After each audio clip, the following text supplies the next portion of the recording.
Imagine this, D-Day, but with cats. Tanks? Replaced by battle-hardened felines in tiny helmets. Blitzkrieg?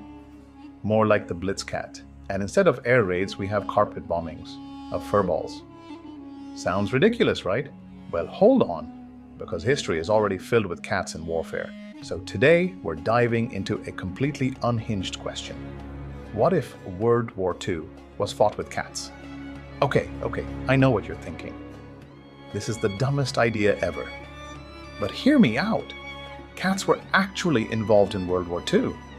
From ship mascots to pest control in trenches, these whiskered warriors played their part. So, what if we took it a step further? What if cats weren't just passive participants, but the main army?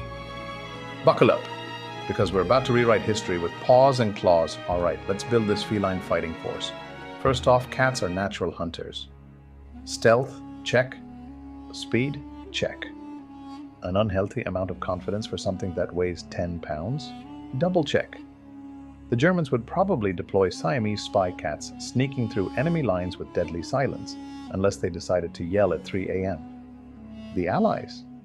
They'd have a tactical advantage, because they could train British Shorthairs for defense, use Maine Coons for heavy artillery, aka chunk power, and recruit Sphinx cats for psychological warfare. I mean, imagine an army of hairless, wrinkly gremlins charging at you. You'd surrender on the spot. Now, obviously, if humans were replaced by cats in World War II, everything would change. Let's break it down. Tanks? Nope. We have Meowtilery units, giant reinforced cat towers with snipers perched on top. Naval warfare? You bet.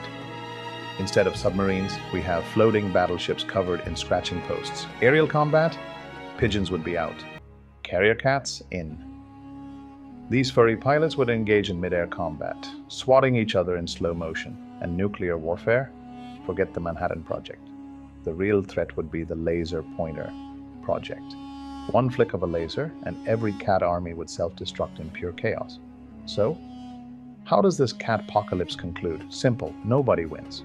The Eastern Front? Too cold. All the cats refuse to fight and hibernate in warm tanks. D-Day? Cancelled. The invasion fleet gets distracted by a fish market in Normandy. Hitler defeated. Not by an army, but by his own cats knocking his plans off the table. The final battle? Stalemate.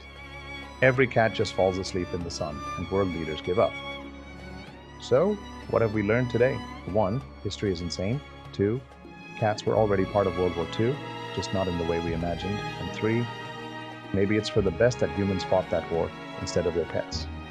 Now, tell me in the comments, what other ridiculous historical what-if should we cover next? Oh, and if you don't subscribe, I'll personally send a cat to knock over your drink.